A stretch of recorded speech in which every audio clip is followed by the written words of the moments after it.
So, Alan, as this is one of our new efforts to do some of these on video, everyone can appreciate the fact that you are, in fact, very much a law professor on sabbatical, meaning you Oh are yeah. unshaven in a t-shirt that is Got maybe my one size too got my small. You got a hat on. Minnesota. It fits perfectly, Scott. Kind of in a I will tight, have you svelte know, way. You're feeling very, fits. very confident in your It fits. t-shirt It wearing. fits perfectly. I like the. No, I'm wearing my Minnesota landscape arboretum hat. I'm a dad. I'm a Midwestern dad. Yeah, The and the landscaping is joke big. on your shirt is also a dad joke. It's so good. Yeah. So for those listening, I picked this up. I saw this in a t-shirt store in Asheville, North Carolina, because of course, and I had to immediately buy it. It says, "Sweet dreams are made of cheese. Who am I to disagree?" It's pretty good. And people love this shirt. People Isn't look that at more it. of a and University it's of like, Wisconsin I'm shirt, sure that sort of? dads love that shirt. You know, plenty of moms like this shirt too. Thank you very much. But you have to be over the age of 35 to like this shirt. I think that's the main thing. That's the goal. And spiritually, maybe well over 40. So what does one do on sabbatical? Are you, I mean, obviously I know you're working on projects, but are you watching TV? That's the biggest display of your ignorance, is the idea that Alan is actively working on projects. Okay, I'm maybe really, you're this not early in working on sabbatical, I projects. think not. I'm really focusing on napping. I Yeah. feel Oh, like this is great. the year where I really Personal master projects. napping. Yeah. But I mainly just look, want to so- know, what's the TV consumption like? You know, I watch no more TV than I did. This is the problem with sabbaticals, which is that you don't teach, but teaching is only a fairly small part of the job, and mostly just means that I do more lawfare stuff. I do my other job. I mean, don't tell my dean because I'm very grateful for it, but I think sabbaticals are wasted on people like me. This is public. just so Yeah, you you're probably aware. should not say that Shoot. out loud. Please do not listen. I am not giving my sabbatical back. I signed the paperwork. It is mine, goddammit. It is. Hello, everyone, and welcome back to Rational Security, the podcast. We invite you to join the lawfare team as we struggle to make sense of the week's big national security headlines. Joining me this week are two of my wonderful repeat customer colleagues here on Rational Security. First up, we have senior editor Anna Bauer, one of our litigation correspondents extraordinaire. Anna, thank you for coming back on the podcast. Thanks for having me. You look very professional environments. I like the fall fabric jacket. It's really feel like it's bringing the Say season. it to my face, Scott. And now let me pan to the left to see, oh my God, it's his lawfare research director, Alan Rozenshtein, who appears to have just walked in from mowing his lawn. Alan, thank you for joining us. The jealousy that you are exhibiting about my sabbatical is just dripping from you. I can tell. This is the sourest of grapes. It does seem pretty sweet. I will say, I people here at the office, a lot of them dress very casually. I'm like a dress up for the office guy. I feel weird when I don't have like a dress shirt and a jacket on. Just know everyone likes that guy, Scott. Just I know. It's like officially. It means I'm officially old. It's that and the fact that I don't know how to use Snapchat. I think are the two things that officially mean I've passed into. Are you a bow tie guy, generation. Scott? No, I'm adamantly not. Can I admit a bow my tie secret guy. shame? I know. We've talked about this on the podcast before. You're a bow tie Yes. guy? Oh, Really? I am any I chance I get to wear a bow tie. Alan was also an a cappella in college, and it's not unrelated. I have many unappealing qualities, but this has got to be a top 3. Those Interesting. Both are up there. I'm not going to lie. But regardless, that's not what we're here to talk about. We are here to talk about national security news. We have some headlines in the news, some big events going down. Honest to goodness, it has been the newsiest week I have seen in a very newsy year. I think the last week has been one of the newsiest we've seen. We could not get it all in today. We're going to talk about a bunch of stuff next week that happened this week. Just we didn't have time to get to it. I will say I like panic slacked Scott this morning being like, are you listening to this insane Trump military speech we have to cover? And Scott's like, let it simmer. It'll be next week. Let it marinate, which is fair. We already had an agenda of some wonky topics we're going to dig into, and then a bunch of news happened. We're going to circle back to it next week. We still got important stuff to talk about today. That's interesting. We have interesting stuff and interesting perspectives on topic 1 for this week, a higher loyalty. The Justice Department appears to have bowed to the demands of President Trump last week when, over the reported objections of several senior officials, it successfully sought the indictment of former FBI Director James Comey for alleged false statements he made to Congress. But the prosecution is raising lots of questions among legal experts about the procedures, the substance, and what exactly its odds for success are moving forward. What should we make of this move by the Justice Department? And what does this tell us about the prospects for weaponization moving forward? Topic 2, a right to bare faces. California has enacted a new law that, among other measures, will require law enforcement officers of all stripes to limit their use of face masks. But legal experts are torn on whether this policy can constitutionally apply to its clear target, the ICE personnel and other federal law enforcement officers who have started wearing masks for even routine law enforcement activities. How likely is this new law to achieve its goals? And topic 3, legal code. California has passed a first-of-its-kind AI safety law with the support, or at least the acquiescence, of industry leaders. Does this point a way forward for AI safety legislation, and how will it make us safer? So our first topic, which I think is a big news story, to say the least, possibly one of the biggest news stories we have had of this past year. It's an event that many saw as a possibility coming down the pike. I don't know if everyone believed it was going to happen, but it did last week, finally, and that is the indictment of former FBI Director James Comey by a grand jury in Alexandria, Virginia, I believe, in the Eastern District of Virginia, on 2 counts out of 3 presented to the grand jury, one for obstructing a congressional investigation and another for making false statements to Congress. We're assuming are related to the same set of testimony, but I don't think we 100% know about that. Anna, talk to us a little about what we know about the indictment so far and kind of what led up to this pretty monumental story, this event that happened this past week. Yeah, I mean, I'll start with kind of what led up to it because I think it's important for contextualizing all of this. Of course, as I think most people who are rational security listeners will know, Trump has a lot of beef with the former FBI director, James Comey, and it goes way back, related to what they call the Russia hoax, and they meaning people on the right. For years, he has been railing against Comey, saying that he's guilty of something, although it's never entirely clear exactly what.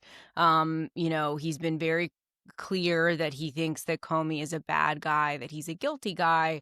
And in Trump's second administration, he's continued some of this talk.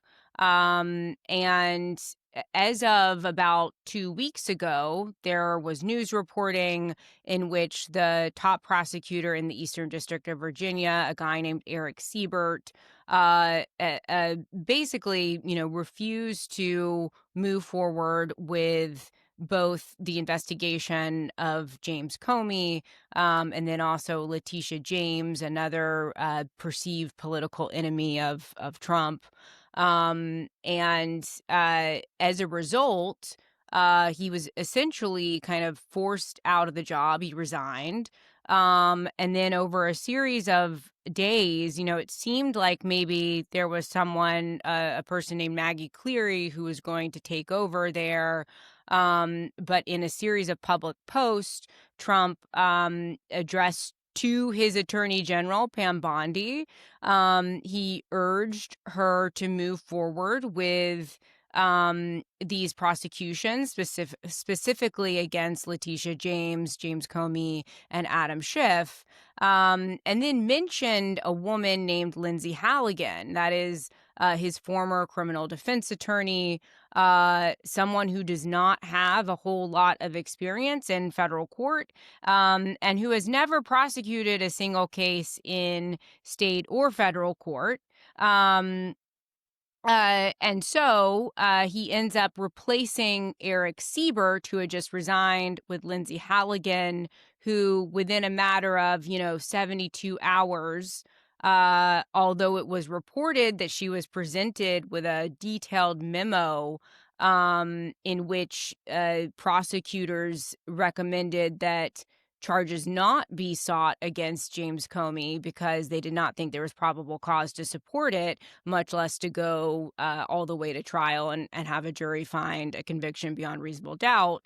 Despite being presented with that declination memo, Lindsay Halligan went forward, presented to the grand jury on Thursday, and then, of course, as you mentioned, the grand jury agreed to indict Comey on 2 out of the 3 counts. Here is what we know about those charges, Scott, and we don't know a lot because there's only 2 really brief passages that comprise the sum total of the indictment. As you mentioned, one of the charges is for false statements to Congress that relates to this September 2020 testimony that Comey gave. And honestly, this is kind of where things start to get real stupid and real complicated real quick, because you've got to know a little bit about the backstory here and the fact that Comey has previously testified before Congress, including in 2017 when he had an exchange with Chuck Grassley. And during that exchange, Chuck Grassley effectively asked him, have you ever authorized someone else at the FBI to be an anonymous source in news reports about the Clinton or the Trump investigation? Comey denied that he had. Flash forward to 2020, Senator Cruz, during Comey's testimony before the Senate Judiciary Committee, asks Comey about this exchange with Grassley. And then he also pivots to a different subject that relates to Andy McCabe, who at one point was the deputy director of the FBI, and there was a leak investigation surrounding McCabe's authorization to disclose information to the Wall Street Journal. So it's a kind of muddled question, right, in which he's bringing up this old testimony and then also asking about Andy McCabe. But in effect, Comey says, I stand by my testimony that you summarized, presumably referring to the 2017 exchange with Grassley.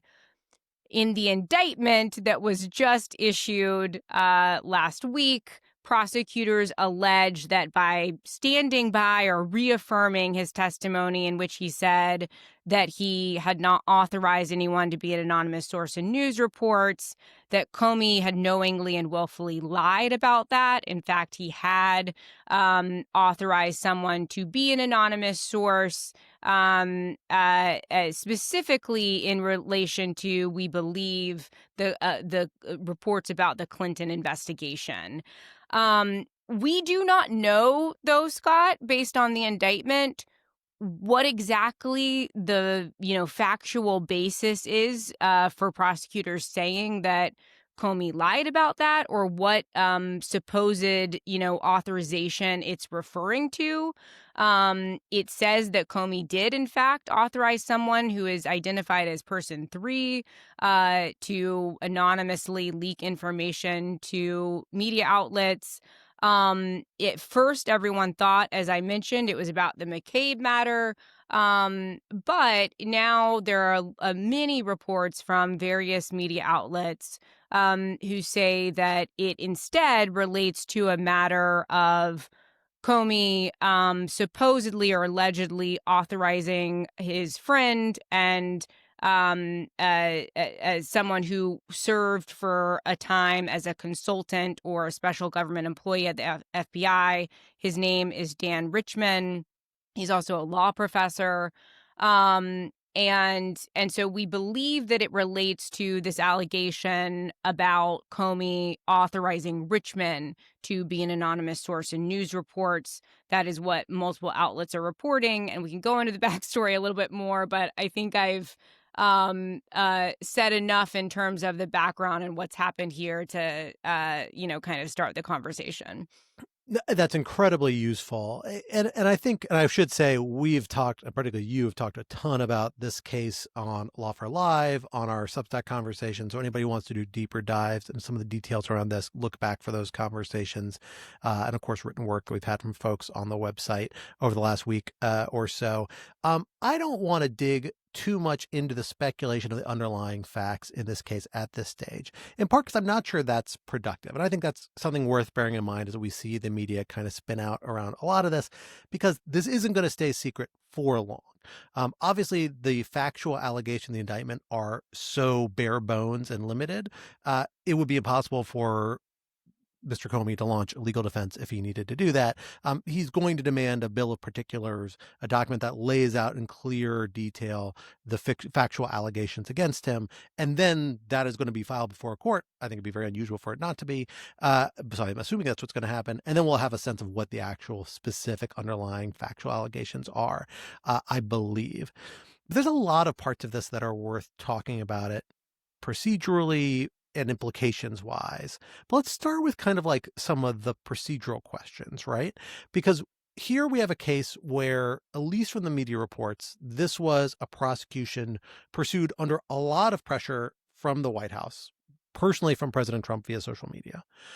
President Trump, we know, has said very damning things about former FBI Director Comey before, accused him of being an enemy, and has said a variety of things, not all of them factually substantiated to our knowledge, that he was involved with various, hostile action against him and his administration while he was in office. And since leaving office at the FBI Director, he's removed fairly early in Trump's first term. And we saw these allegations come forward, and it got 14 of the jurors on board for the 2 counts that ended up surviving. The third count fell off out of 26, I think it was 14 and 12. So let's start. So just to, please. It's 23 is the maximum number of grand jurors that can be impaneled. I will note that, there's a lot of reporting that it was 14 out of 23 grand jurors.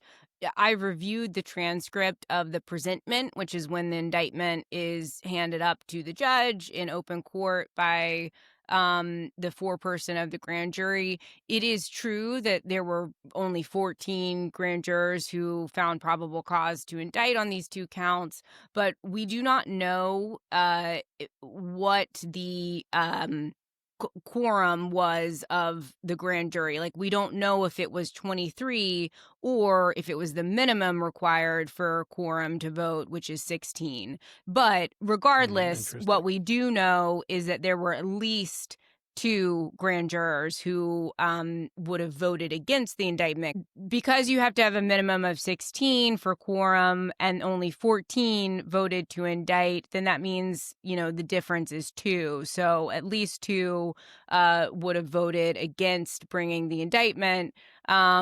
It could be more because you could have up to 23 grand jurors. Okay, thank you. That's useful. So this question about the grand jury ratio, I think, is a good place to start, right? Because that's something there that we can look into to think about how DOJ's usual practice is. We know a lot of people had reservations about bringing this case in the first place, including, at least from some reports I was reading, potentially Attorney General Bondi herself.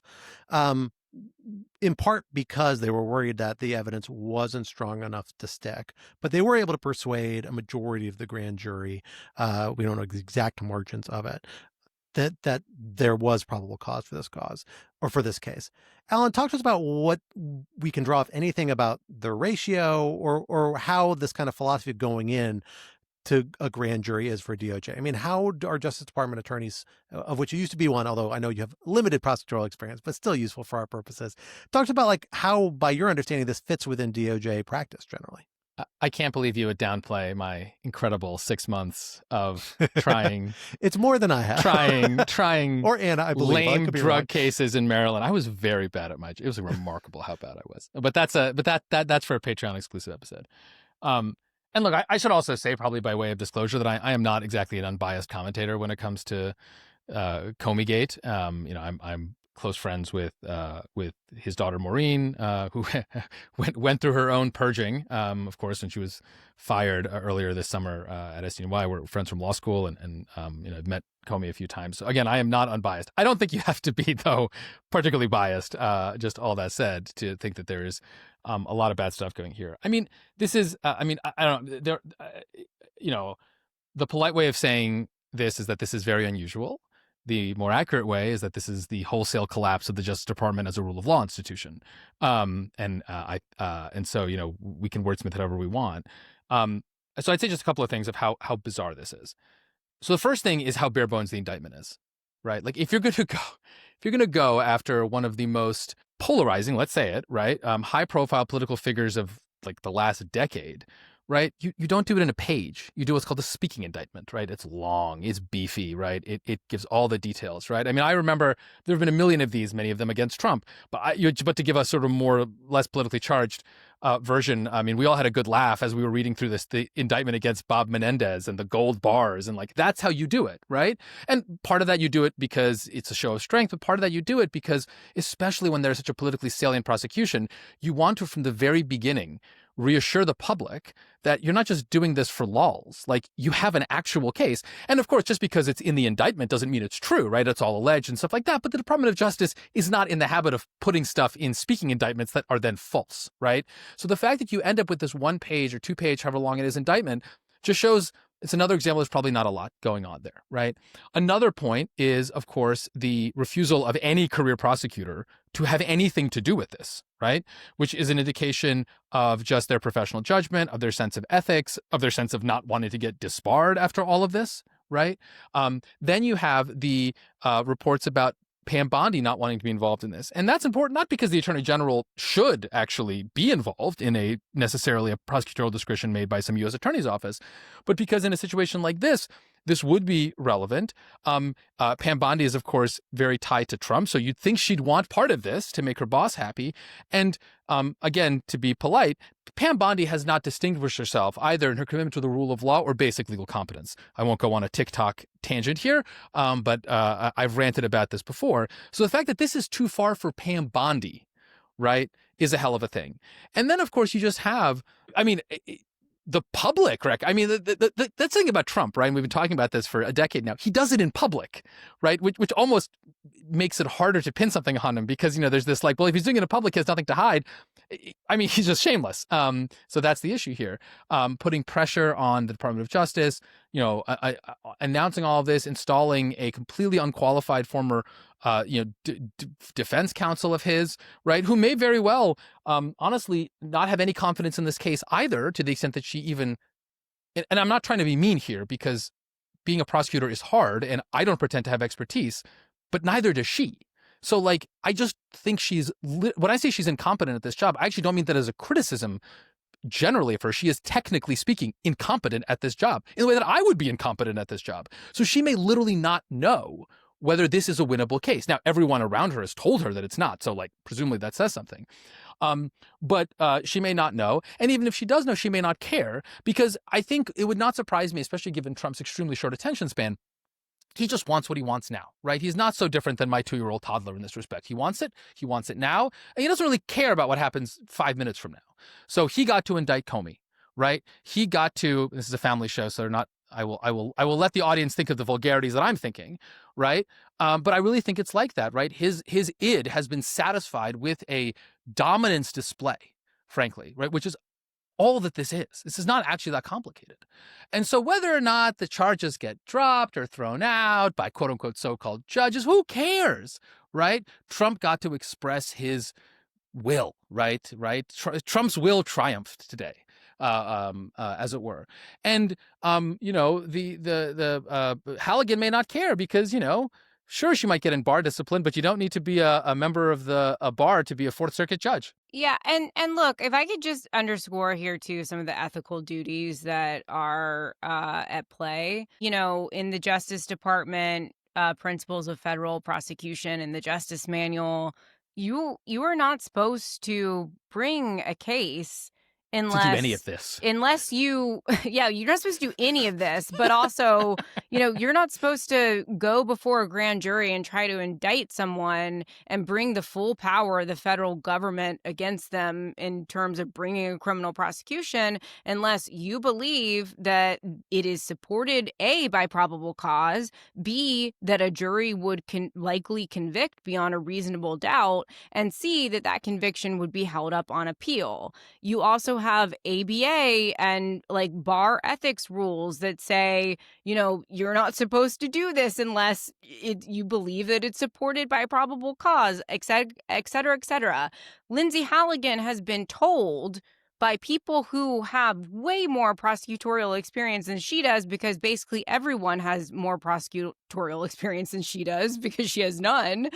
All these people have told her and have reportedly showed her this detailed declination memo saying this is not, there's not probable cause and it's not going to hold up if you bring it before a jury. And yet she moved forward with it anyway within a span of like 72 hours. That is really disturbing. What I will say additionally, Scott, about the grand jury question in terms of procedure and what the numbers suggest, grand jury presentations are super one-sided. The rules of evidence don't apply. So you can use hearsay. You can use things that you wouldn't usually be able to get in at trial. You usually in federal practice, defendants do not have an opportunity to present witnesses. They definitely don't have opportunity to do things like cross-examination. The prosecution, although under Justice Department policies are supposed to present exculpatory information that they're aware of, there's no legal obligation to present exculpatory evidence. So it's all kind of like whatever the prosecution presents is like all that the grand jury gets. And the standard of proof, probable cause, is super, super low. It's not beyond reasonable doubt. So all of that said, considering how one-sided this grand jury presentation is, it is remarkable that at least 2 and potentially 9 grand jurors did not find probable cause to indict Comey. And I'll add too that in a false statements case, it seems to be that it would be particularly easy to get a grand jury to find probable cause, because all you have to do is show 2 apparently contradictory statements that maybe there's more context to it. But all the grand jury really gets to see is, these apparently contradictory statements or evidence. I mean, just to say about that, I mean, I've managed to get an indictment before a grand jury. It's not that. I'm just saying that because I'm bad. I was bad at that job. It's not that hard. So the no true bill is a big deal. I do want to just rant for just one more second here, because I sometimes read right-wing media, because it's interesting and also for my sins. I will say some of it has been heartening. I would give props to Andy McCarthy from the National Review, who I think has had the appropriate scathing take on this. And I will say that because the National Review is sometimes wobblier on these issues than I want them to be. And so they did a very nice job here. But there are other commenters and other outlets who have been, reveling in this and doing the whataboutism and the Democrats started all of this and they went after Trump. So they went after Trump, so how can you be upset at going after Comey? And look, anyone who has listened to Rational Security in the last few years will know that I am probably pathologically both sides in my orientation. But this is not that case, right? And I just think it's really important because I think this is going to be a thing that you hear a lot from people who should know better. And then also, to be fair, to like maybe millions of Americans who are more on the right wing of the political spectrum, who, had not been enmeshed in all these details for the last several years and think, well, look, I mean, they point after Trump. So like they're going after Comey, it's all kind of seems fair. It cannot be emphasized enough how different the processes were in those 2 investigations, right? The levels of insulation, the levels of bureaucratic review, the incredible care, the piece by piece putting together investigation, the incredible enmeshment of the career staff, right? And all of this that was leading up to whether it was the Mar-a-Lago indictments or the Jan 6 indictments. I mean, these are not comparable situations. Now, of course, one can still disagree with those indictments. One can say they were ill-advised. Fine, whatever. I'm not trying to litigate that in this moment. But from a process perspective, not to mention a substance perspective, but as Scott said, we don't know anything about the substance, or it's unhelpful to speculate at this stage. It's such a difference. And I think it's very important not to view this at too high level of abstraction, because, the answer, when this chapter of Magna history is written 10, 15, 20 years from now, it's going to be tempting to look back and say, well, both sides went at it for a while. And like maybe in some case there was some truth to that, but it can't be that you never prosecute corrupt politicians because that corrupt politician might come back and make random shit up against random people. Like that cannot be the rule here. Otherwise, you're unilaterally disarming. And with that, I will stop frothing at the mouth for the next 5 minutes. So I think it's a fair point, and I think it's the key point I want to get across here. Like, there's a lot of problems with this case potentially. Just getting a indictment through a grand jury, while frankly, I had my doubts whether they were going to succeed at that last week, and I'm a little surprised they did, isn't that hard. I think something like 99% of grand jury or indictments brought to grand jury actually come back because it's a lower standard of proof. 100% for ham sandwiches, too. There you go. DC maybe a slightly different numbers lately, as I discussed previously on the podcast. Yeah. But, we have, you have lower cause and it's just probable standard. Petite juries, the people who actually have to convict, has to be unanimous beyond a reasonable doubt. That's a much higher bar. And you have a defense actually presenting exculpatory evidence and making arguments to the contrary. But there's a chance we don't even necessarily get that far, right? Because there's a possibility of vindictive prosecution as a legal defense. And I think you've dug into this a little bit. Can you talk to us a little bit about what that might look like in this particular context? Yeah, so a motion to dismiss for a vindictive prosecution, you basically have to show that there's animus, that the prosecution or people who are agents directing the prosecution towards the defendant for exercising some legal right, like a First Amendment right of speech, that kind of thing. That's like the general legal standard, and we don't have to get more into it, but the idea is that you're being prosecuted for revenge, and it seems like that is exactly what's going on here, and we know that that's exactly what's going on here because Trump has quite literally been saying it for years. If you look at the number of public statements that Trump has made about Comey over the years, in which he is just kind of vaguely referencing some type of criminal conduct and then making conclusory assertions about how Comey should be in prison, there's just a vast body of public evidence that Comey and his attorneys could put forward to support this idea that this prosecution was brought in retaliation against him for some, exercise of a legal right. And what's important to say here, Scott, is that these motions to dismiss for vindictive prosecution, I'm speaking specifically about vindictive prosecution because there's also an option of selective prosecution, but I think vindictive prosecution is the more likely one that is the strongest and most applicable here. But these are motions that are really hard to win. It's every criminal defense attorney who thinks about filing one of these knows that it's kind of the Hail Mary that you take when you're on the other side of the court and you're just kind of throwing the ball hoping that maybe something will stick. But in this case, it's likely the strongest that of any vindictive prosecution that has maybe ever been filed in American history. Even the public record alone seems to be sufficient to support it. But you can also get discovery on a vindictive prosecution motion in which, you can get more evidence about what was going on behind the scenes and the process that led to Comey's indictment.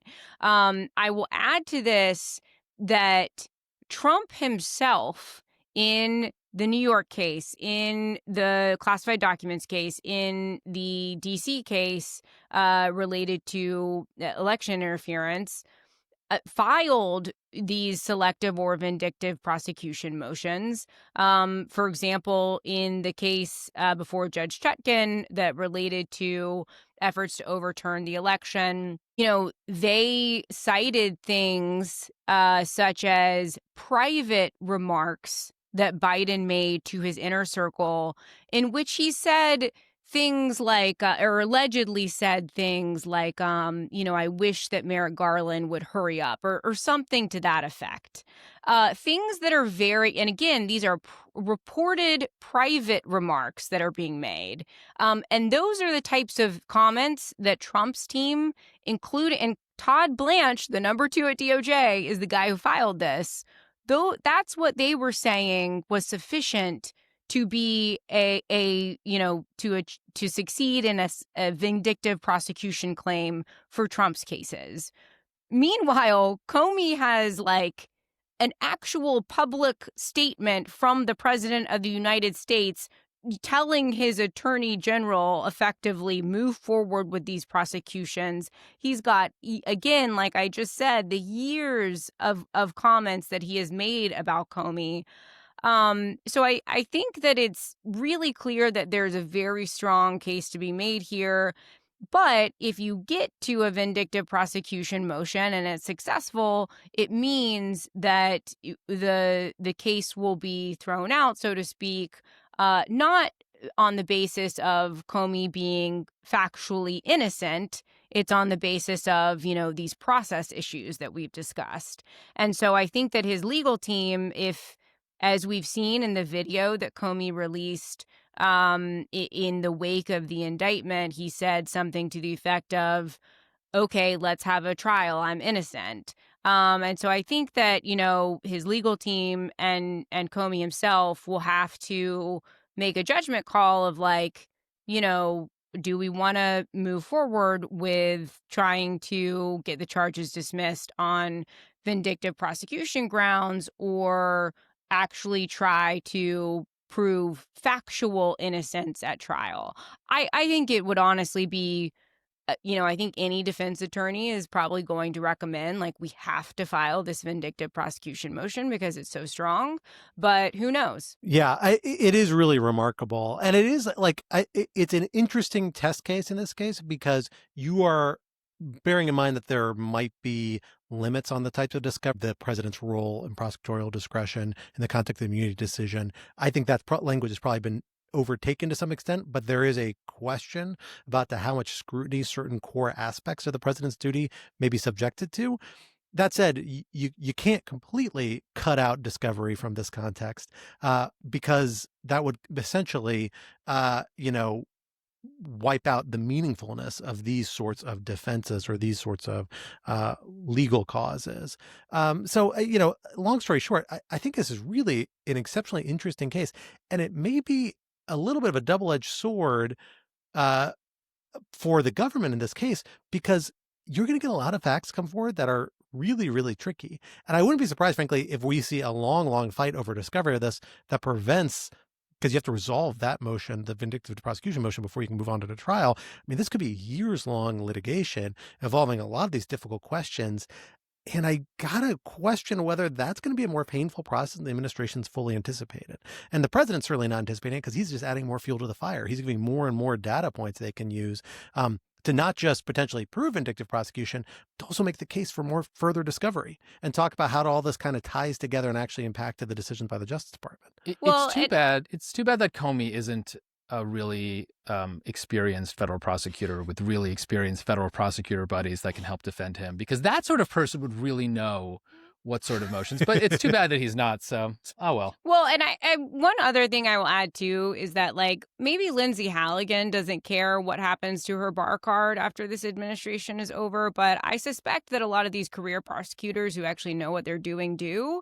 And I think that, any of them who are thinking about getting involved in this are going to have concerns likely about the prospect of selective or vindictive prosecution discovery and how that might then impact a later bar ethics complaint.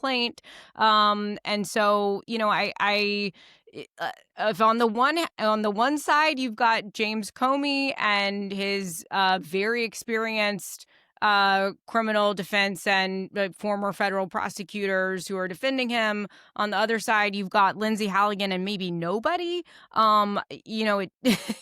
As someone put it as what is, I'm terrible at sports references, but what is it? The 92 Dream Team versus Angola, which is a reference to the. You're slightly unfair to Angola, but okay. Fair enough. Right? Yeah, don't compare Angola to Lindsay Halligan. Angola's a perfectly nice country. Yeah. In response to that, someone else was like, that's so unfair to Angola. It's actually 92 Dream Team versus your 7th grade JV basketball B squad. I think Angola is actually one of the better basketball teams in Africa. Having just Googled it, is my understanding from at least an African basketball league. So just throwing it out there. We're not trying to slam you, Angola. This isn't about you. Well, folks, we should move on to our second topic, because we have at least one other questionable legal action to debate vociferously. This is a topic from that Alan slamming and I, Angola to slamming Scott Anderson. there you go. This is a topic Alan and I had a heated exchange on Slack over the other week. And thought maybe it made Deeply sense nested to bring Slack to the thread that just podcast. went on forever. In my defense, I was desperately trying to get something else done, but could not stop slacking with Alan about it. And this is a question of the California masking law that California enacted in the last few weeks. I can't remember exactly when it got passed into law. This is a law that would install a requirement that law enforcement agencies operating in California at all levels publish a policy determining when and how masking can be done for federal law enforcement personnel, allowing for it in certain categories where public safety warranted, or the warranted with less safety people involved, public health situations, occupational safety reasons, certain undercover operations and notes as well, allowing for certain exceptions, then provides a process for legally challenging that policy for its sufficiency and compliance with the actual law and the requirements laid out for the law. That's kind of a public challenging administrative process it sets up. And then sets up a provision where law enforcement officers that wear masks in a manner that is not authorized by that sort of policy can face potentially prosecution, but relatively minor one, a misdemeanor or I forget the other term they use, a California kind of term of art, basically very minor legal valuation, but then notably also could face expanded civil liability for torts they commit in the course of that enforcement action. Essentially, it says that they can face heightened penalties and also says they can't take advantage of any sort of immunities they may have available to them. Although query whether that one I may agree. I think there's probably some legal issues there on that one, to say the least. Alan, well, I'll let you kind of open the chat on this. And Anna, please feel free to hop in and distract us. But talk to us why you have doubts as to whether this law will be effective or is constitutional. I should note we've seen prominent law professors, Vikram Amar on the side of saying this is an unconstitutional law, Erwin Chemerinsky on the side of saying this is in fact constitutional and appropriate law. You and I disagree a little bit on this. Well, I think actually maybe a little less than they do. Talk to us about where you come down on this law. Yeah. I mean, I think this law is pretty obviously unconstitutional. I don't think it's that close of a case. So we're talking here about ICE. ICE is part of the executive branch, but it is constituted by an act of Congress. So really what all of this is a question about is what Congress's powers are. And so the question is, if it is constitutional as an exercise of Congress's power, which is to say it is authorized by some part of Article 1, Section 8, one of the enumerated powers, and it is not otherwise forbidden by a Bill of Rights, something in the Bill of Rights. And to be clear, I mention that because I'm very open to the possibility that ICE masking is unconstitutional, right? Under federal constitutional law, right? Like that, we can have that debate. That's interesting, right? Maybe it is, maybe it isn't. But I'm not. None of what I say should be said to defend the legality of ICE masking, right? But that is a question for federal law. And so if something is constitutional as a matter of federal law, if it is within the federal government's power, then it is binding on the states. And is binding under states under the Supremacy Clause, right? Which, and it's embarrassing because I'm a con law professor, so I feel like I should have this all committed to memory or like on a tattoo somewhere, right? But basically it says that laws pursuant to the Constitution, right, are binding, and that that where there's a conflict between federal law and state law, federal law wins. And there are two important sort of corollaries to this, because this is a absolute position, right? There is no balancing question. It's not the federal law if it's really important, and it conflicts with a state law that's not very important. No. It's just any federal law violates that conflicts with any state law. The federal law always wins. We don't ask any questions. And another part of that is that the lowest form of federal law trumps the highest form of state law, right? So like if some bureaucrat in the Department of Dog Catching, right, in DC issues some rule and that rule violates the cornerstone of the Minnesota Constitution, well, too bad for the Minnesota Constitution, right? As long as that dog catching regulation was lawful pursuant to federal law in the federal Constitution, right? So here it seems to me that this is just not a very complicated case. If ICE is authorized, right, under whatever congressional statute that created ICE, right? And I have not read that statute, but presumably, if you read whatever the DHS Modernization Act after 9/11, like there's probably something about that there, right? It's the thing that moved ICE, I think, into the Department of Homeland Security. There's probably going to be some broadly worded statute So broadly worded authorization, that's probably similar to other broadly worded authorizations for other law enforcement agencies, that gives that agency the right to, exercise its authorities and set its own procedures to effectuate its mission, right, as is reasonably appropriate. Again, I have no idea what the law says, but I assume it's going to be something like that.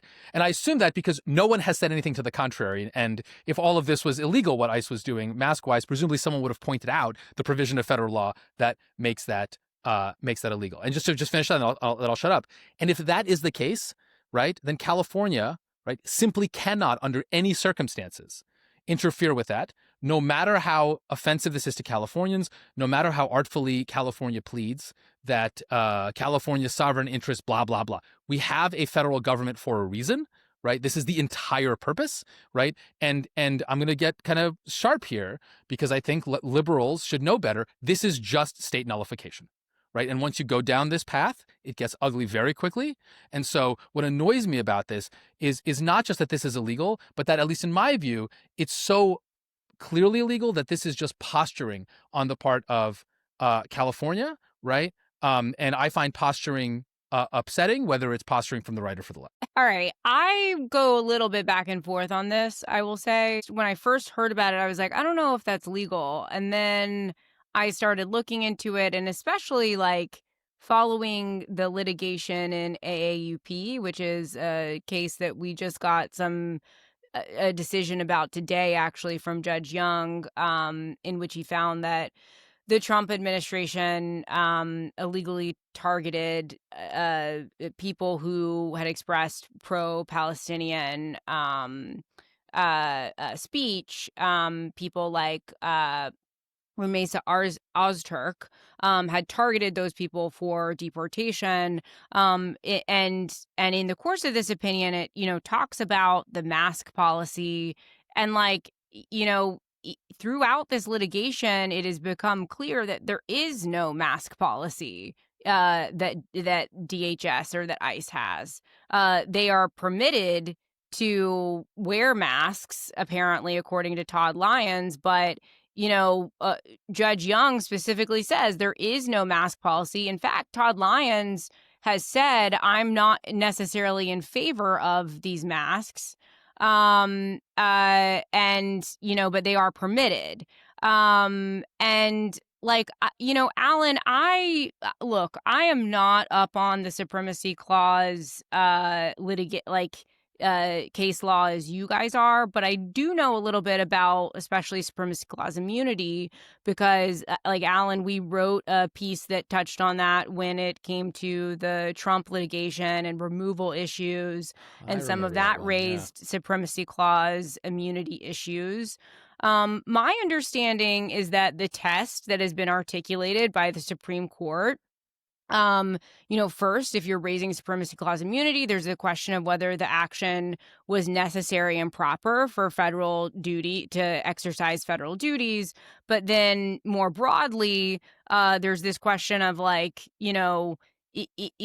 it's lawful to regulate federal conduct or federal officials insofar as the law does not interfere or substantially interfere. I don't remember the exact language with the duties of the federal officials. I don't understand how this is interfering in any way with the exercise of federal conduct or of ICE, especially because if you look at the Johnson versus Maryland case, I think it is, that is about the postal work. Do you guys know what I'm talking about? The postal worker who was prosecuted for not carrying a state license. That was a federal mail service carrier, wasn't carrying a state license as required by state law, was prosecuted. Of course, in that case, Supreme Court said, yeah, you can't require state licenses. But it's that makes sense to me because if you don't have a state license in that case, you can't perform your federal duty at all. But here it's not having a mask. How can you not perform your federal duty? I don't understand it. Do you see what I'm saying? I do, but I just want to be clear because I don't want the audience to sort of misunderstand the thing I'm saying. I am not trying to offer an opinion on the merits of whether or not masking is necessary for ICE to carry out their duties. or whether or But not does that maybe not the go more to relevant. the legal question, though? Yeah, no, I get it. Or whether or not, just finish that, or whether or not masking, or whether or not the federal government should get a lot of discretion as to this question, right? I think that's actually going to be a harder call than a lot of people, especially on the left, who are not sympathetic to ICE, and I understand why. Give it credit, right? I think it would not be hard if I were in the government to write the brief explaining why ICE thinks it needs masks, and by the way, why judges you should defer to that. But that's a separate question. If California had sued, right, against the Department of Homeland Security on some, parens patriae theory by which state governments can sometimes sue to vindicate the rights of their citizens, right, saying we're suing on behalf of Californians because the masking itself is illegal, right, under federal law, I would be no objections to that lawsuit. I'd be very curious how it But that's not the context that the things I'm talking about are raised, right? Yeah. Go ahead, Scott. What are your thoughts? Well, so look, I think you're leaving out half of the legal framework. That's really important constitutional framework, because you have the Supremacy Clause, which says that, where the Constitution gives federal authority to the federal government, it is supreme. And then you have the 10th Amendment, which says where the Constitution does not give authority to the federal government, it's reserved for the states and for the people. Mm-hmm. And so this really gets at the thrust of that question, because in the same way that questions of supremacy immunity do as well, and it's a very similar, I think, test you would see, which is the idea is that is masking in this sort of context, or in the variety of contexts which it might arise, because I think this is a situation where you will not likely to see a facial challenge as much as an as-applied challenge in a variety of circumstances, actually have enough of a relationship to the federal authority given to the federal government, or whether because it is not adequately proximate to that, it is reserved to the authority for the states. And so, it is something like speed limits, right? Can an FBI agent break a speed limit while chasing a suspect of a federal criminal violation? Yeah, probably, because he has to do that to enforce the law. Can an FBI agent break state speed limits whenever he wants? No, probably not, because most of the time that's not actually related to his official duties or enforcing federal law. And this law, I think, really actually does a very smart structural way of dealing with this challenge, because we got to remember it's 2 or 3 different parts here, right? One is just a disclosure obligation. One, it says, hey, all agencies operating in California, you need to publish a policy by July 1st, 2026. It gives them, almost a year to do it. Although notably, like the legal protections that flow from the policy won't kick in until you publish that policy. That is inherently not obstructive to anything of any sort of federal duty in a way I can think of. And usually disclosure obligations aren't something that really, are seen as restrictive or interfering on another entity's duties. Maybe there are circumstances where it could be, but it's hard to see how requiring an agency to publish a policy saying, here's the circumstance where we're saying you can or can't mask line up is appropriate.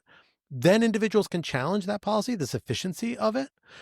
Maybe there would be federal constraints on the effectiveness of some of those legal challenges. And state courts would probably acknowledge that, recognize that, and they could, bring it to federal court if they thought there was enough of an issue there and they needed to remove it. But it doesn't seem like the actual disclosure is a problem. And then the question of criminal prosecution would again be an as-applied circumstance, saying, okay, well, you are not actually acting consistent with your agency's published policy. So actually, it's designed to force federal law enforcement personnel who choose to mask in a way in excess of what their agency is arguing is their policy. They're the ones that actually makes specifically liable, and both on a criminal misdemeanor count and potentially for that heightened civil liability count, which again, I think trying to deprive them of federal immunity, I think that's probably not feasible. Although I would have to actually think about, and maybe there's state court immunities they're really targeting with that revocation that would apply. But the key point here is, this real question is where does this fall on that spectrum between a federal legal authority and a state legal authority? And masking is one of those things that the federal government is likely to get a lot of deference about what's necessary to enforce the law, but it's not absolute or categorical deference. And the one other thing I would say is that here, to get a court to weigh in on a hard constitutional question like this, you usually need to have a clear conflict. You need to set it up in a way that forces them to do it. The federal government maybe will do a lot of things in states in excess, or at least that pushes the limits of its federal legal authority if it's not in violation of state law, because anyone can do that. I can wear a mask on my job if I really want to, right? But it's not until they can actually pass the state law that they can actually get courts to weigh in on this question and define those outer limits. So as a effective piece of legislation intended to force clarity on the legal limits of this and put pressure on the agency, it actually strikes me as really cleverly designed. So what part of that doesn't ring true to you? No. Okay, so look, let me try to synthesize what we're all saying, because I think we actually all agree, but we're having two different debates and we're going to talk past each other. So let me tell you where I agree with you guys. So it seems very plausible to me that masking as a general matter or as an as-applied matter may go beyond the federal authority. To be honest, I'm a lot more skeptical of that than you guys are, right? I think that the fact that this iteration of ICE is terrible actually doesn't tell us much about whether masking for law enforcement officers can plausibly said to be an important part of their job. It's not necessarily how I would run, a banana stand, but I think this is going to be a deep loser for people trying to challenge this. This judge in Massachusetts this morning to the contrary, but okay, fine. That's a data point. Wait, but what? But you're saying that, but what? In what plausible universe is it required or necessary, or why would you ever have to mask to perform your duties as an ICE official? Administration or not? Because masking, and again, I'm not saying that this is the arguments that I necessarily agree with as a policy matter. I think it's very trivial to say that masking probably makes you more effective by making the officers more confident that they're not going to be doxxed. I can come up with a bunch of other things, right? Is that good for a free society?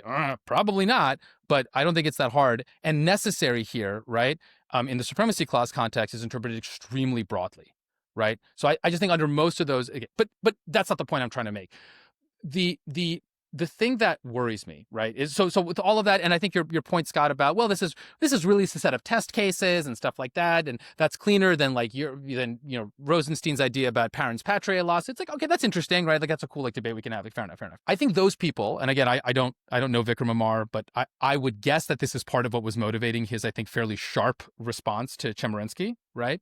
Though if you're listening, let me know. I'm very curious.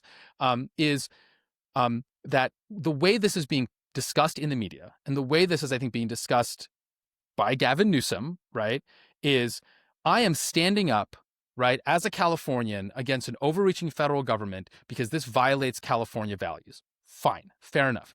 But this is nullification, right? We have a very bad history in this country about this, right? And I'm just begging people to think about what happens when the shoe is on the other foot. Because, right, even forget the principle of the thing. Just think about what is in the partisan interests of Democrats or progressives or folks on the left or whenever when they win the White House, right? And I know right now, 9 months into this administration, it's very hard to imagine a time in the future when the White House changes, but it's going to happen, right? States being able to pass nullificatory statutes, right, even as test cases. But what's it nullify? It's not nullifying anything. So there's an interesting factual question here about whether or not somewhere in ICE there is a memorandum to ICE agents authorizing masks, right? I would be shocked if such an email does not exist, and if it does not exist, whether it's not going to exist for another week, right? Now, I grant you, if there's no such email, and these are just literally random ICE agents, right, doing this on their own account or in contravention of ICE guidelines, right, then I am less offended by this California statute.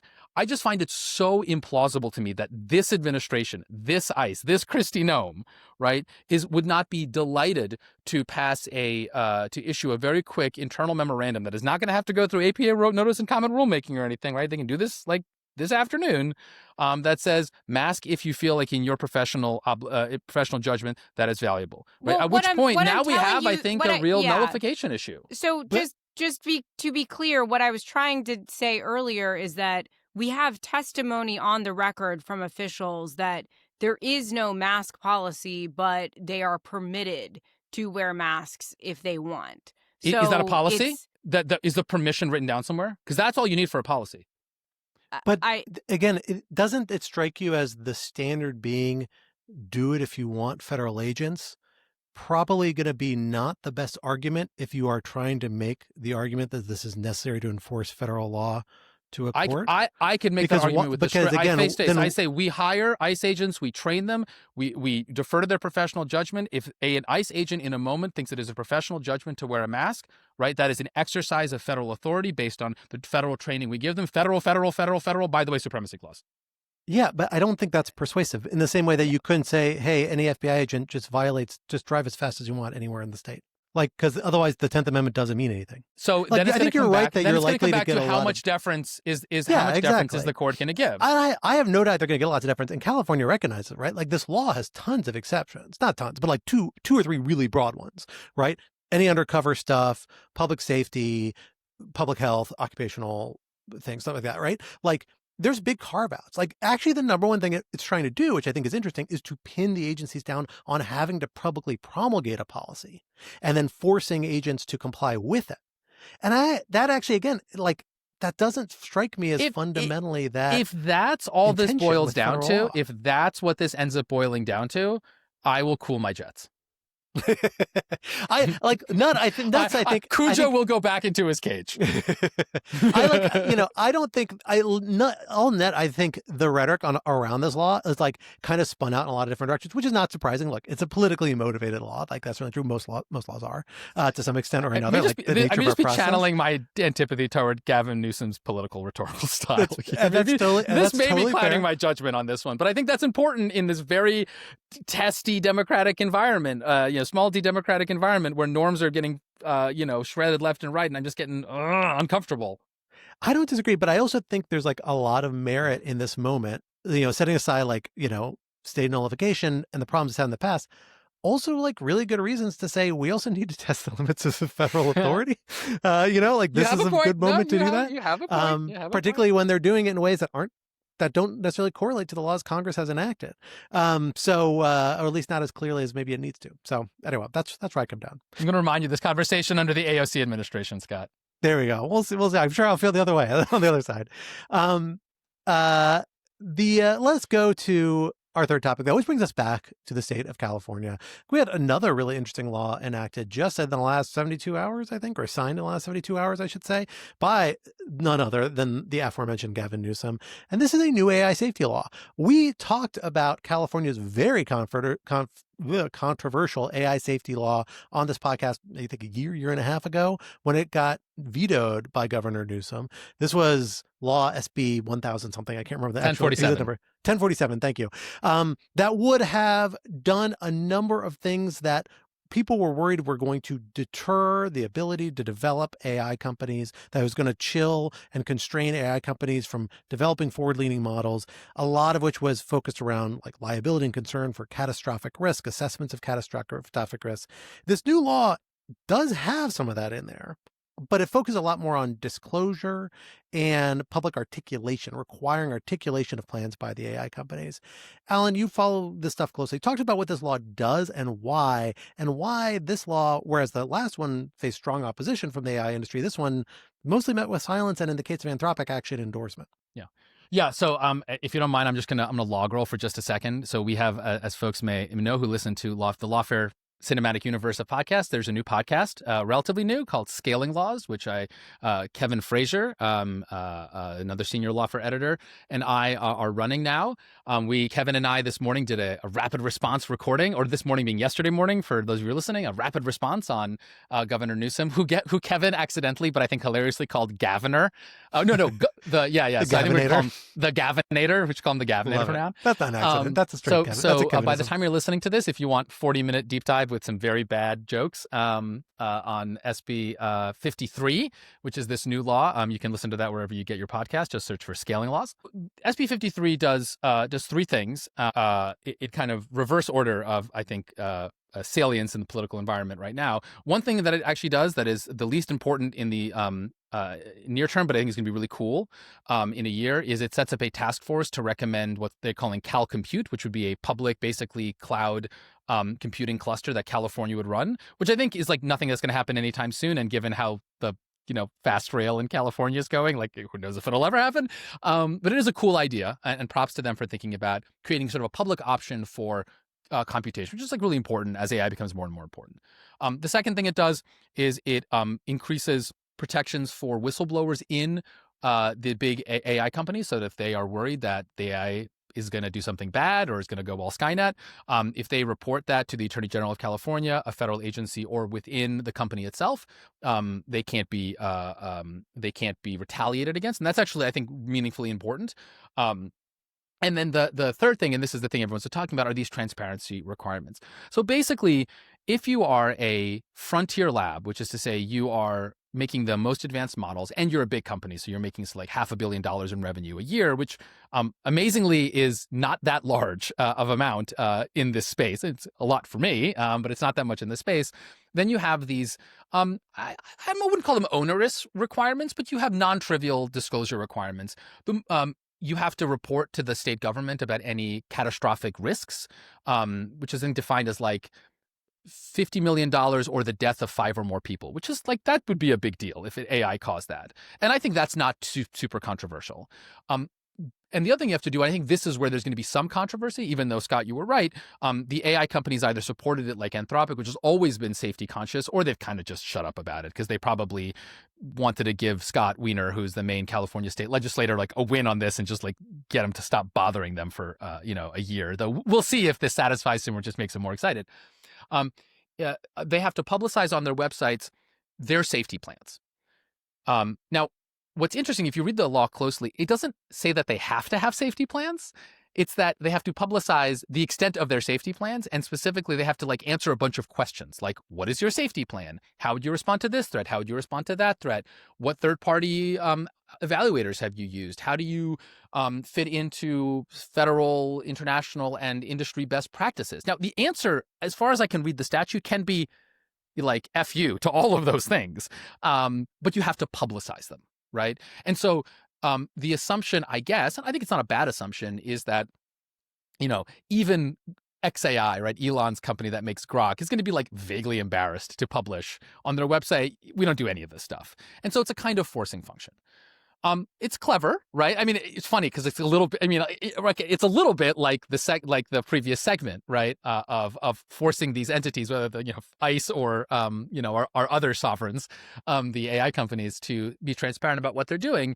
And so I think because it's not that onerous at the end of the day, that's why it hasn't had too much pushback. Now, I do think.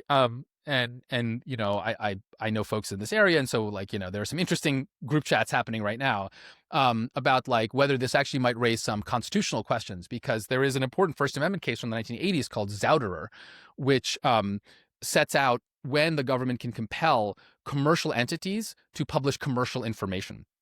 And the general rule is the government can do it if it's relevant to the government interest, which here I think it certainly is. It's not too burdensome, which almost by definition nothing is if you're like $100 billion AI company. And then finally, and most importantly, if the information is purely factual and uncontroversial, right? So the way that works is like, when food companies have to put ingredient labels, they can do that because they can be forced to because of Zouderer. But that line is not, there's a line there. So there's like a famous case where a crisis pregnancy center, which are these sort of kind of right-wing places. I want to be careful how I describe them, but they're basically, they offer reproductive counseling very much without abortion as part of the counseling list, right? When they were required to provide information about abortion, right? A court struck that down as going beyond purely factual and uncontroversial. I assume the uncontroversial part was doing a lot of work there. And look, you could make, I think, a compelling argument. I don't know if it would win, right? I kind of need to read all the cases. That like, look, making an AI company talk about the chance that their model is going to like gain sentience and turn into Skynet and cause human extinction, that's pretty speculative, right? Are we doing factual? Are we doing uncontroversial here? Maybe a court would be fine with that, right? It seems totally plausible either way. But I don't think this is the last we've heard of this law. And then there's always this question about, should states be in the business of regulating what are fundamentally national questions, right? AI model safety. Look, it's true that Silicon Valley's in California, so like California has subject matter jurisdiction over this. But like, this is not a California issue. This is a national, international issue. So there's a kind of a policy question. If you listen to the scaling laws thing, Kevin has a dormant commerce clause argument that is interesting as well. Like, but just as a policy question, should this be done at the state level? I don't know. It's an interesting question. I suspect that this is one of these interesting laws where it doesn't actually it does relatively little, which is why it's okay. If it did more and was more effective, it would probably actually raise more of those policy issues. But at the end of the day, I'll give it a B. And this is a real B, not a grade inflated B, if only for starting the legislative process going, because we can squint at every piece of legislation, but for a technology that I think, and people can laugh at me, but I think is going to go down in history as as important as the printing press, if not fire. This cannot all be self-regulated. Yes, I think that's fair to say. Although fire was self-regulated for a long time. Fire is like a real I don't know we about need that, Alex. AI departments with buckets in every major city, ready to run in and douse any sort of problematic AI that may get out of hand. I think this law is really interesting because one thing it brings to bear is something that I feel like the AI industry, particularly the big actor, actually even the small actors, have been kind of immune to so far. Or at least for me as somebody who is, who is. We've won you over. You talked AI such a big game a year ago about being a hipster, about AI so lame. And guys, audience, the amount of Slacks and messages I get unprompted from Scott Anderson about the cool new AI toy he's discovered. It is really cool. He's as AI pilled as anyone else. Don't let him fool you. And I've become like a consumer, right? And I think like a relatively informed consumer. I'm looking at different models, looking at different services, tools. They're interesting. Multiple AI girlfriends. They're multiple AI girlfriends. They're all are kind of like magic. I understand how they work, but I understand on a conceptual level. But is Scott Anderson, AI is kind of magic. But they're black boxes, right? I don't know what the input goes in and out. And there are other technologies that operate a lot like this. Even though I'm a fairly tech savvy person, and I'm the type of person who likes to know how things work, so I spend a lot of time Wikipedia, figuring out how my toaster oven heats things up and stuff like that. Are you the family tech support guy? I'm very much the family tech support guy. Me and my brother, we trade off. We're both kind of the same way, but we're both people who really, it bothers us. We don't understand, at least on a rudimentary level, how things work. It's so hard to understand and compare these different models and tools. And a big part of that is because they are complex. And a big part of it is because the companies keep a lot of it close hold, right? And especially when you're talking about you have the open source models, but this is very different than that, obviously. And these are clear, the no one knows models. how the open source models work either. No, that is genuine magic to some extent. But this is at least a real first step towards two things. One, consumer safety. This gets information out there so that consumer groups, consumer advocates, consumer advisors, more than anyone, can start saying oh, here's the different things to weigh in on these different tools and how to think about it, at least in these important dimensions. And that can bear on consumer social responsibility choices. It can bear on their worries about, risk in themselves, concerns themselves. And then it brings to bear market forces on that, which is the thing these companies are going to respond to, because they are all competing with each other for market share. Right now, it seems like market share is just growing exponentially, and it is, and probably may well for a while, though who knows if the AI bubble bursts for a little while. But they are still competing with each other, and that market share pressure is going to matter. And it'll particularly matter as they what I suspect is going to happen with the AI industry, where we are moving to a stage where the marginal advantages to be gained by further AI development are substantial, but the real thing that's behind is actually learning to implement the AI we have and spreading it out both domestically and internationally. And as you do that, you're going to have a ton of new markets open who are not high-end, super sophisticated consumer markets, who are going to need and want guidance on which of these to buy. And that's where these market pressures are really going to come into play. So I actually think this is kind of clever. And also I should note, it is actually written by Wiener. Both this law and the masking law are both written by Wiener. So it's not a coincidence. Is the masking law Wiener special? Yeah. We gotta get this. We gotta get the guy in the pod. He's interesting. He's just he's a busy guy. Do we think he just listens to a lot? Do you think that's what's happening? Maybe listens to a lot of locker content. Oh, that'd be the dream. The dream. Scott Wiener, come hang out with us. It is. I think it's really interesting, clever, and this kind of transparency model seems like low-hanging fruit that maybe you could get a lot more people on board with. Companies are always going to fight it.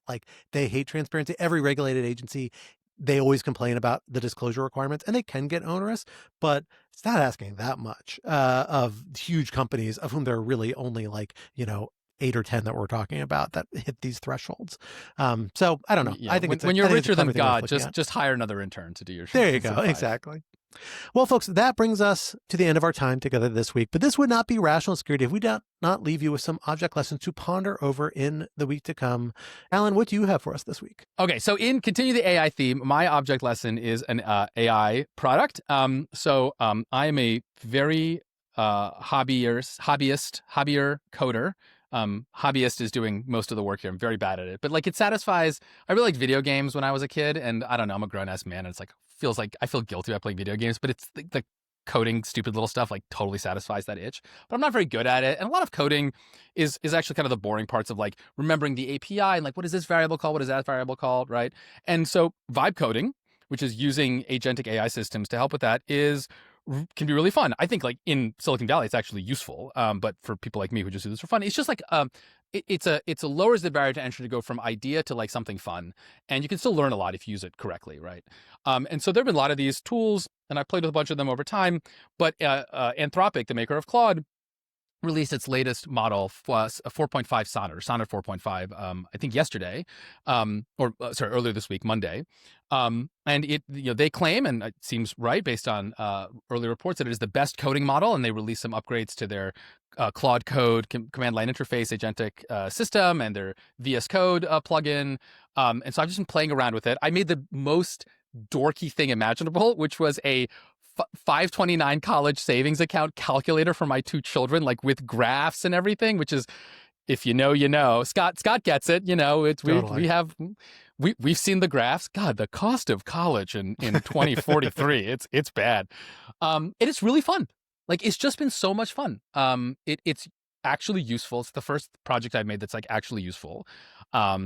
It's really satisfying, and you can learn a lot actually, because what you can do is instead of like reading documentation and making mistakes and getting frustrated, you can just have it make something and then explain it to you line by line what it's made, which is actually not just useful, but actually makes you learn something. So it's just kind of a fun hobby. I think there's a lot of people who are kind of technically minded and like to think in this kind of Lego-like way, but just, didn't spend the 1,000 hours learning the basics because, we had other stuff to do. We were going to law school.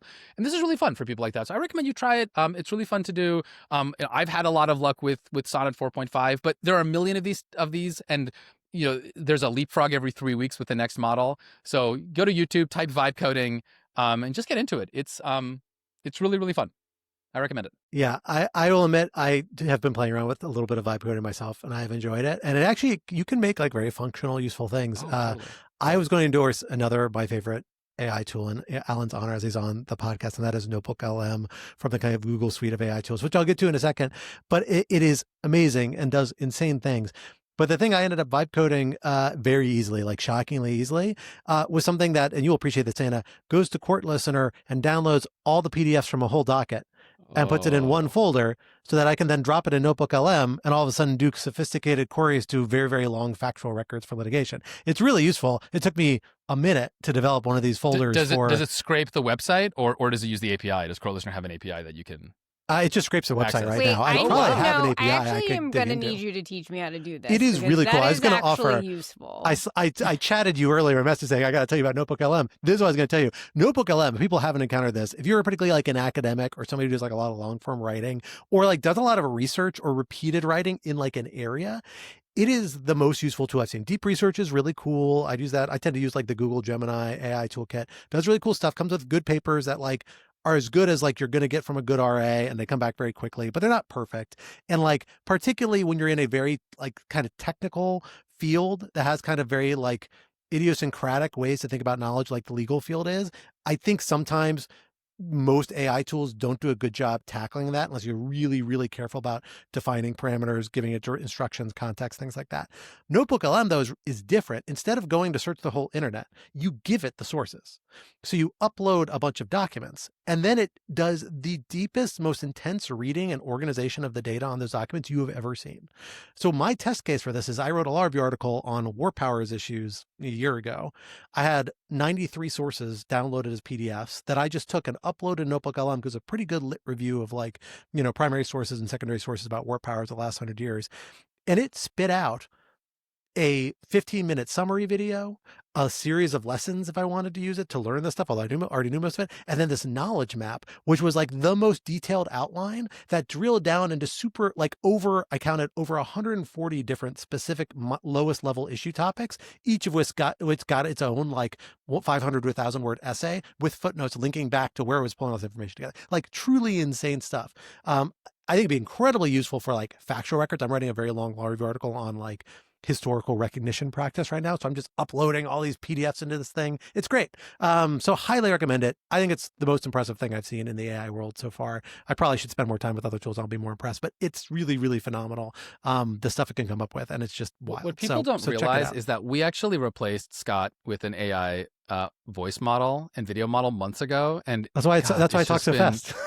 The quality has increased. Just the whining has decreased. It's been a win-win for everybody. We keep Scott locked away now for public appearances only.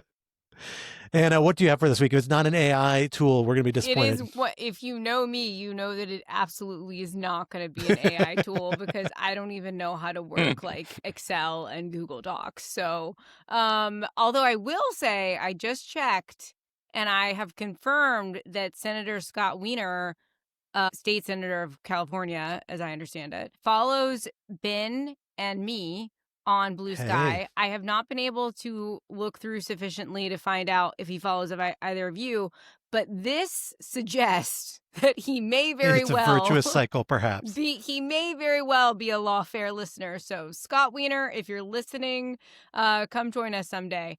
Ignore all the mean things I said about your law. All right, so object lessons. All right. Look, this would not be a millennial nostalgia podcast if I did not do the most millennial woman thing and mention that Taylor Swift does have an album coming out this Friday, October 3rd, which happens to also be Mean Girls Day, if you know the reference. Did not. I don't know why that date is Mean Girls Day, but I definitely know the Mean Girls reference. One of the best movies of all time. You know what I'm talking about? Yeah. I know the movie. I'm not trying to know the date. What date is it? It's October 3rd. Yeah. Yeah. Anyway, okay, no, you don't know that scene. You do. I need to look it up. No, I know the movie. Tell. I need to look it up. You guys need to rewatch. It's been a while. What I need to do is rewatch it. Yeah. You'll also understand when inevitably on October 3rd you see a million memes about it being October 3rd with reference to this specific scene from Mean Girls.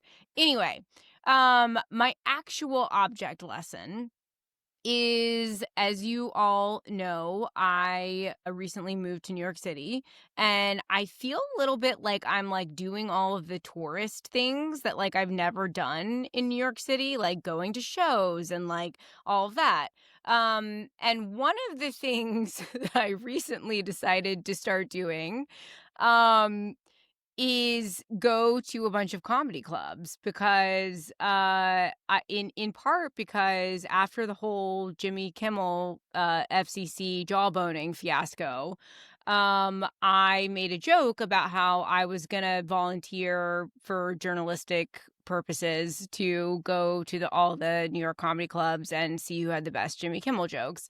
So although that was a joke, I kind of followed through on it in that, like, in a single week, I went to like 3 different comedy clubs to see if anyone was making Jimmy Kimmel jokes as like a kind of experiment. And then I went on Ben's Substack show, Dog Shirt Daily, to talk about it this morning. So check that out if you want to hear a conversation about it. But I had the most fun going to these comedy clubs. No one made Jimmy Kimmel jokes naturally. There was one point when someone made Jimmy Kimmel jokes in response to asking me why I was there. And the guy, speaking of AI, I guess this does have an AI element to it. The guy who's the MC then left and came back like 15 minutes later with a bunch of Jimmy Kimmel jokes that ChatGPT had come up with. And that were not particularly funny. But I like did not know that, like, because I'm a comedy fan, like I watch all the specials. I like, love consuming comedy on TV, but I have not been someone who ever thought that I would particularly enjoy like actually going and seeing a stand-up set in person. But it was really fun. So I highly recommend if you need a laugh, especially in these dark times, just go check out a live comedy club showing. And also let me know if you hear any good Jimmy Kimmel jokes, because it seems like nobody's making them. And I don't really know why, because I think comedy Fear is the answer. Yeah, maybe that's why. Chilling okay, effect. really quickly, because I know we have to go, I will say it sounded like one of the reasons that they weren't making Jimmy Kimmel jokes is because they just don't necessarily think Jimmy Kimmel is all that great. Like the ChatGPT jokes that this guy came up with were all about, like, one of them was something to the effect of, ABC firing Jimmy Kimmel is like if Disney fired Mickey if Mickey had been coasting for 7 years. There you go. That's something. I think that captures a certain It's instinct. fine because he's back now. We can. There you go. Exactly. Yeah, he's back. I used to go when I lived in New York. I would go to comedy clubs occasionally. I got to see like Jenny Slate when she did an awesome like improv stand up show before she was on SNL. Even like way back when. This is back when. Did you ever get roasted, Scott? Because I can just imagine like a 12-foot redheaded gentleman is just, I feel like prime. Roasting. every day of my life is a every roasting. day of your life, I don't need to go subscribe it's to just it. your life. Yeah. I will say one of my saddest things I almost got to do as part of this job that fell apart, I think during the pandemic or when the pandemic started. I was supposed to give a talk at the Comedy Cellar because they used to do like Cool. people come and like talk about like I serious was things. invited to do one of those as well, and it also fell through. Yeah. Good touch. Man, We'll do a RatSec recording, guys. Let us know. what, Oh my guys? God, we will do that at the Comedy Ben Cellar. has invited the guy who owns the Comedy Cellar to come on Dog Shirt Daily, and we're going that's not to going to help anything. well. They're in comedy and entertainment. Well, what I'm saying is that we were going to ask him when he came on Dog Shirt, if he comes on Dog Shirt Daily, why there are no Jimmy Kimmel jokes. And then also B, like various other things. So maybe we could ask him, why did he cancel your talks? There you go. There you go. Exactly. Yeah. I did not make the cut, sadly. Well, with that goal in mind, keeping in tune, hoping to do a RatSec live show somewhere in a comedy center or maybe some other comedy club in New York. I don't know. Let us know. We should do some live shows sometime. Until then, though, that brings us to the end of this week's episode.